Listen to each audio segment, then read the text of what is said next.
if you're looking at a Model 3 and trying to figure out if you're going to do a standard rear-wheel drive or a premium rear-wheel drive, this video is for you. We're going to talk about the differences, and is it really worth the savings to go with the cheaper option? Let's find out. So right here, we actually have the rear-wheel drive. They used to call it standard. I don't think they actually call that now. They just call it just rear-wheel drive. And then we obviously have the premium rear-wheel drive right here, and this is in black. So we're going to talk about a little bit of differences. So right now, as we make this video, this is July, mid-July, this is $36,990, right? We're not going to talk about any sort of incentives or gas savings or anything like that, but it's $36,990. The premium rear-wheel drive is actually $42,490. So it's roughly about 5.5K cheaper to get this one. So why is it that much cheaper? So first off, you can see this is in the stealth gray.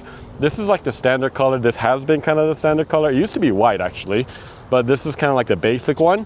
On the Model 3 Premium, you actually get access to several more colors. You know, you get 3 versus 6 color options. So on my point, I'm gonna try to put some dollar amount of, if that makes sense. I don't really care about the color because obviously we wrap cars. So that really doesn't phase anything for me, okay? So next is going to be the wheels. So right here, you see this is actually a cover. This is Steely's, right? Underneath it, this is just a cover, plastic cover. And then on the premium wheel drive, this is actually the 19 right here, which actually comes with Goodyear.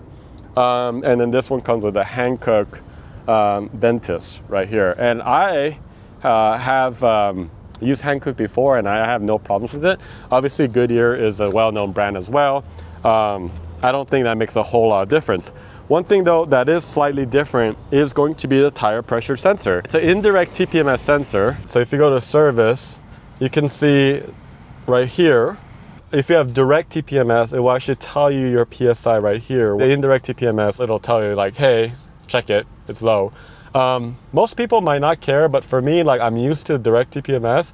And here's the thing, Chattanooga Road kind of sucks, or at least the where I'm driving. So I've had so many flat tires from that. So I would actually write direct TPMS. I would probably put a value for the direct TPMS like at $1,000 or something like that for me as it being worth. These mirrors look exactly the same, but if you look at the car, these are both parked. This one is folded, this one is not. And this one is manual, meaning this is not motorized. So what I like about the automatic is I have a very tight garage at home. So I have it on location. So when I get to my home, it starts to fold in and I could get into my garage without messing up my mirrors. To me, that's worth it. I'll probably put a $500 value on that one, just because I have a really, really tight garage, right?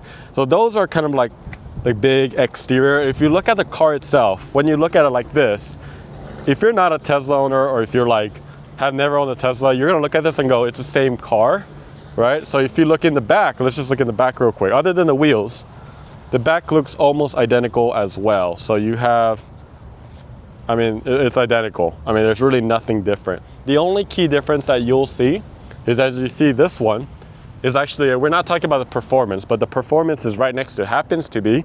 Wheels are different, and the rear, the biggest difference is the carbon fiber spoiler that you see up there, and the diffuser is slightly different, a little bit more aggressive. But other than that, these two are exactly the same. So let's go ahead and go into the interior, and we're gonna go ahead and just show you from an outside perspective. You can see that it has a cloth seat. In a way, I've had a lot of people say, hey, I actually like the cloth seats. I don't mind it at all. And some people are like, oh, I really want the vegan leather and stuff. So I think that is a personal, that is a personal choice. So you may or may not like it. So I'm gonna put a zero value dollar item for it, because to me, I actually had the cloth on one of our Teslas and I didn't really mind, right? So the cloth, you can see right here, this is the white.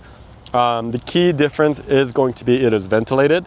So you can do cool and also heated seats. I think the cool can actually be pretty useful. That's the part I'm like, that can be useful right now. I'm like starting to sweat. Maybe another $500. So right now we're at a $2,000 difference in my personal opinion about this. The other thing, interior wise, is different, is there are no rear screens. You go straight to the AC, and that's all it is.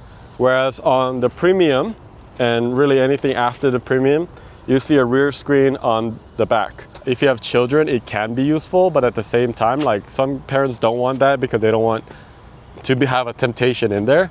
So I think let's give it another, what, $500 on that one? Like that's kind of give or take. Like it could be useful, it could not be, depending on your parenting style, right? So we're at $2,500, so that is another difference. The center console is almost exactly the same. Again, when you look at it from glance, it looks the same. But if you look closely, let's get a close-up shot of that. It's not textured, unlike the Premium. It's actually flat, like the older center console texture. It's smoother. And then there's also not a cover for the cup holder area, which I actually prefer this version rather than the Premium version, right? But ultimately, they look very, very similar. $0 value item, there's not enough difference. Something you can't see, 7-speaker versus 9-speaker. If you're a huge audio fan, that might matter for you. For me, if I buy a Model 3, it'll be my daily driver. It's not too big of a difference. I'm gonna also not value that much. Manual adjust steering wheel. Okay, what I mean by that is you see a steering wheel, you will be able to adjust it through a motor on the Premium, but that one is just like the other cars where you just adjust it manually. Zero value for me because how often do you actually adjust? To be fair, if you are sharing your car with a bunch of people, you might add a value on that one because then you can save the profile and the steering wheel can go in and out based on that. So there's no ambient. So I'll show you on the Premium right here on the door, it goes all the way around the front and it wraps around. So when you look at it, there's actually just no light right here.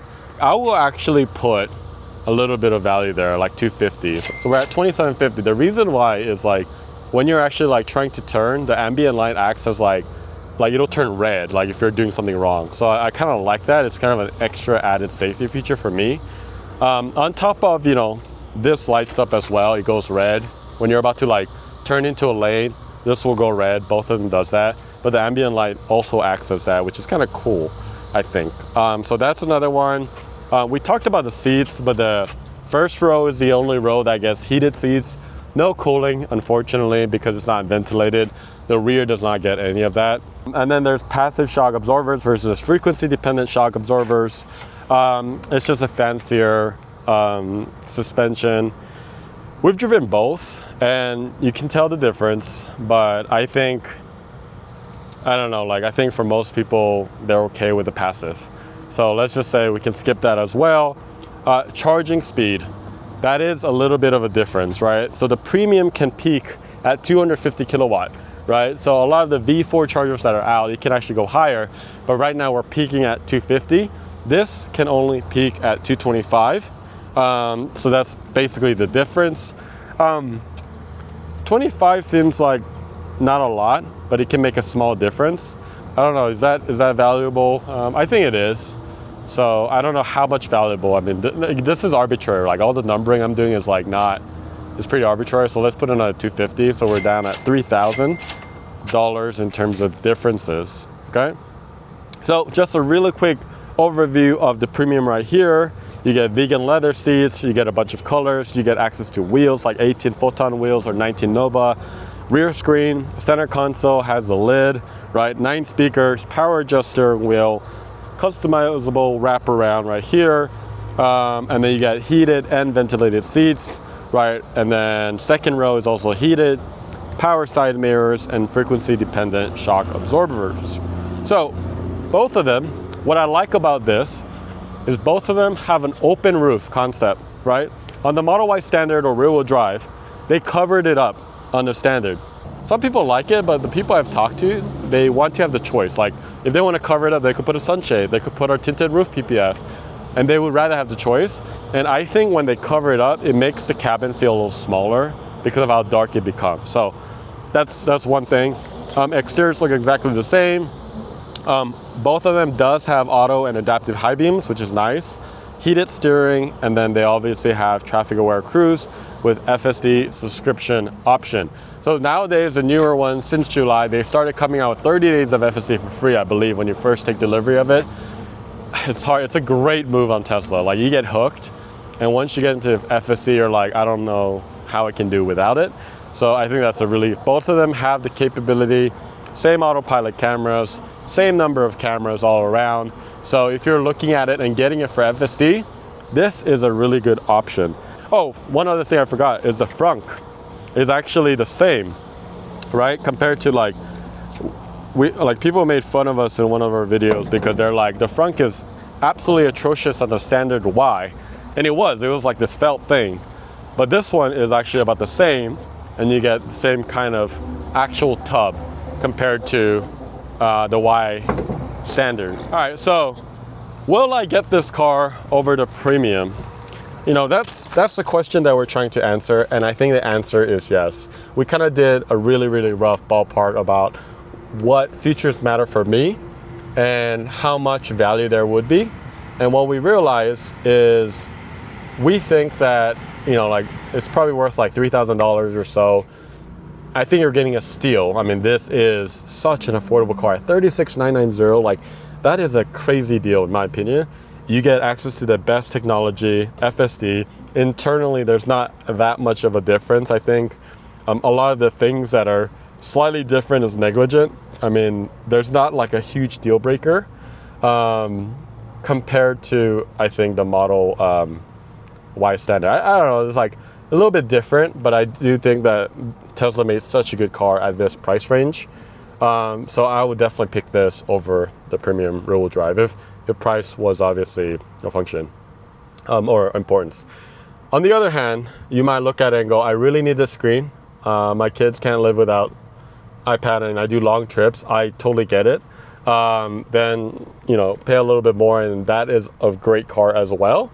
But I think if, you know, you're trying to get a daily driver, getting your first EV, you want FSD, you want the best tech, then this rear-wheel drive standard is going to be a really good fit. So if you have any questions, let us know in the comments below.